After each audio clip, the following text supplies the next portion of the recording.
Fernando Diniz pressionado e não poderia ser diferente. O aproveitamento ruim do técnico dentro de São Januário faz com que a torcida peça a sua demissão. Como está hoje dentro do Vasco o clima, eu vou trazer tudo a vocês aqui neste Fala Gigante. Além disso, trazer também informações importantes com relação a dois reforços que o treinador ganhou e que se espera, que ambos consigam virar a chave dentro desse sistema defensivo cruzmaltino. Falar sobre reforma de São Januário, que pelo menos também está saindo do papel, e muito mais aqui nesse vídeo que chega para você na tarde desta segunda-feira, bastante agitado, bastante movimentado, cheio das últimas informações e novidades sobre o nosso cruzmaltino. Mas, é claro, antes de começar aqui o vídeo, antes de deixar todos vocês muito bem informados sobre o nosso cruzmaltino, como sempre faço aqui no canal, quero dar as boas-vindas a todos vocês que estão chegando aqui pela primeira vez. Para quem ainda não me conhece, muito prazer,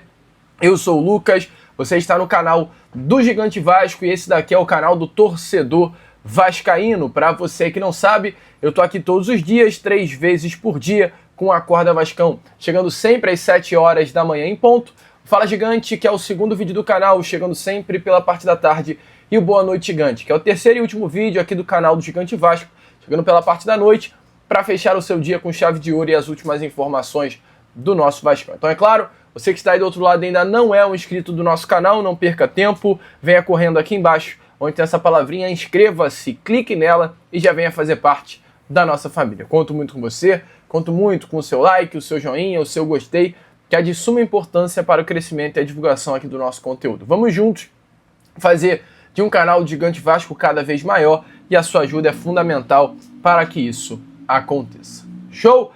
Vamos que vamos então, sem muita enrolação, falar logo, de Vasco da Gama. E amigo vascaíno, eu quero começar logo este Fala Gigante falando sobre o técnico Fernando Diniz, Porque é difícil, cara. É difícil olhar, infelizmente, para números e defender o Fernando Diniz.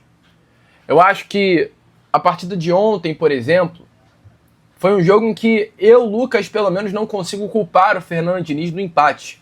Tem muita gente reclamando do treinador, mas eu não consigo colocar culpa no Fernando Diniz pelo que aconteceu ontem, deixando muito bem claro.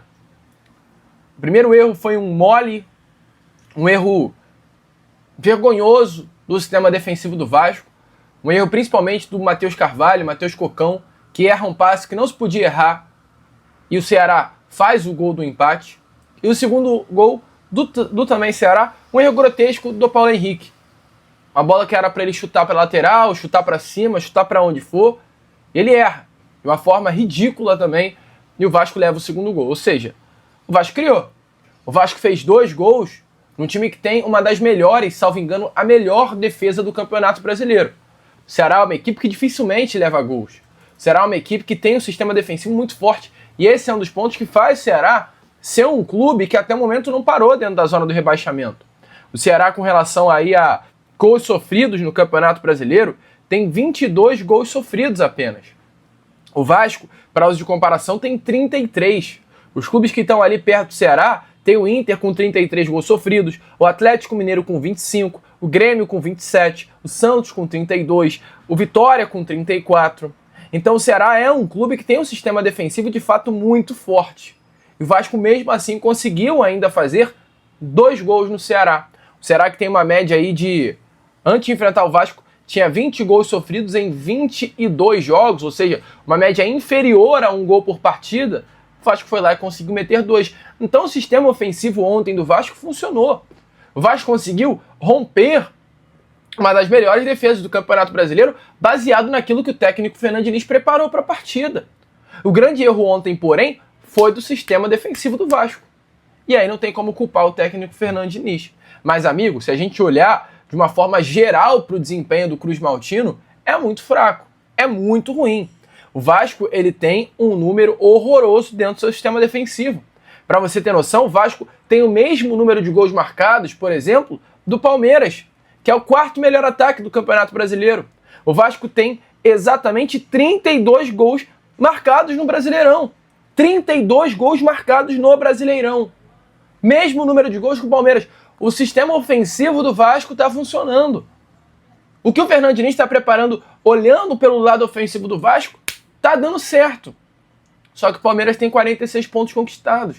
O Vasco tem 23, porque o sistema defensivo do Vasco hoje é um problema, mas não tem como de fato defender. O aproveitamento do treinador é ruim. Hoje o que o técnico Fernando Diniz entrega na beirada de campo é muito abaixo com relação a aproveitamento. Eu não gosto da ideia que desempenho de ser resultadista, que o técnico Fernando Diniz faz o Vasco jogar. Eu não gosto dessa ideia. Eu acho que o Vasco precisa pontuar. Jogando mal ou jogando bem, o Vasco precisa pontuar. Não adianta jogar bem, como o Vasco muitas vezes joga com o técnico Fernando Diniz, se a pontuação não existe. E o aproveitamento dele como técnico do Vasco é muito ruim, principalmente jogando dentro de casa, jogando dentro de São Januário. O Vasco ele tem 7 partidas jogando em casa com o técnico Fernando Diniz dentro de São Januário e apenas uma vitória conquistada, um aproveitamento de 28%. Amigo vascaíno, sinceramente, isso não existe, isso não pode acontecer. Isso é muito abaixo para um time que, infelizmente, hoje luta para não cair para o Campeonato Brasileiro. Uma equipe que luta para não cair, não vencer em casa, é preocupante. O Vasco terá pela frente ainda mais 15 rodadas de Campeonato Brasileiro, tem 23 pontos e precisa vencer aí 7, 8 para não cair para a segunda divisão. Ter um aproveitamento de quase 50%, sendo que hoje o aproveitamento do Diniz é próximo aos 38%. Então vai ter que ser uma virada de chave absurda daqui para frente. Já nesse próximo domingo teremos um jogo decisivo contra o Flamengo dentro do Maracanã. Um jogo tenso, ingressos já esgotados. E fica-se a dúvida. Será que será mais um vexame? Ou será uma grande atuação, como já foi visto pelo Vasco sob o comando técnico Fernando Diniz? O que serve de alento para mim, pelo menos para esse próximo jogo, é o novo sistema defensivo do Vasco.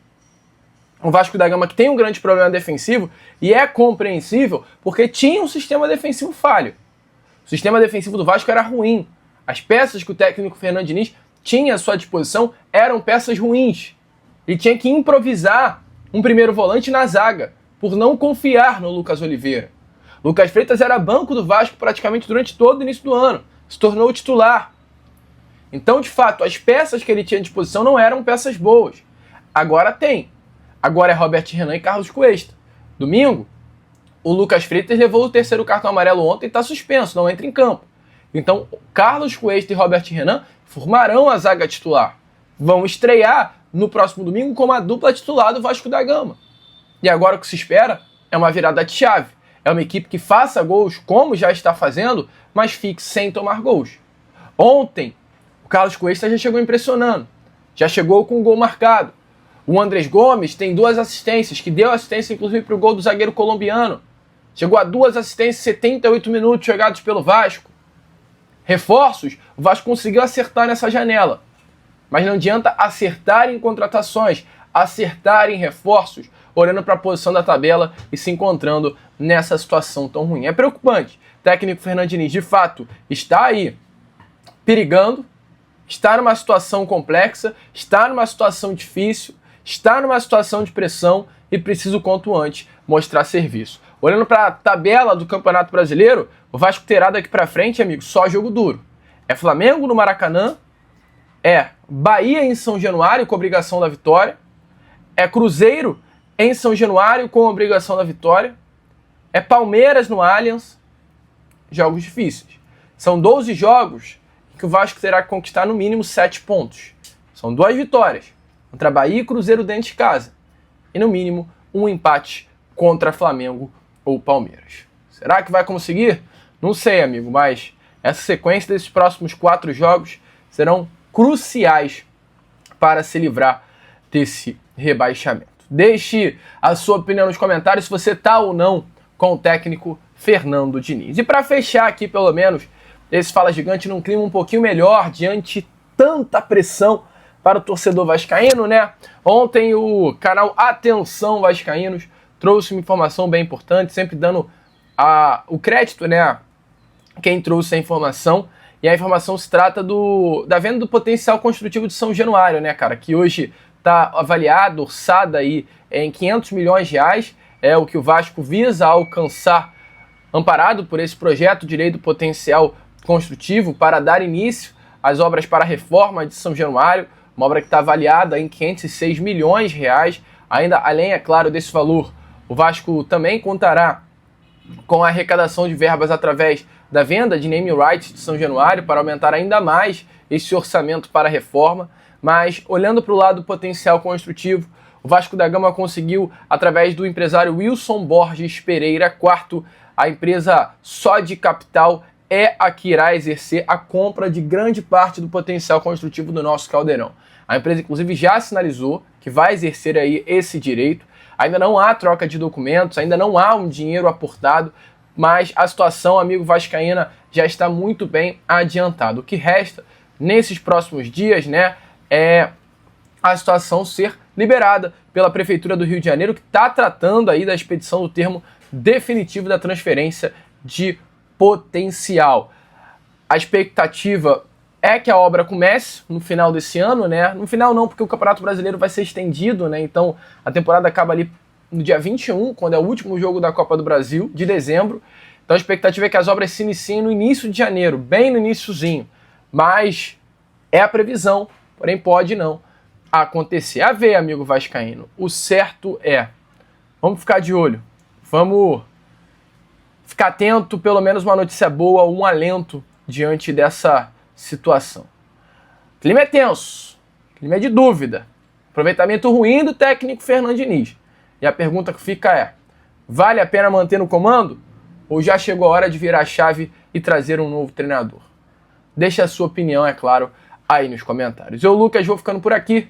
Esse foi o nosso Fala Gigante, segundo vídeo dessa segunda-feira. E já já eu tô de volta com o nosso Boa Noite Gigante para trazer ainda mais informações e novidades a todos vocês.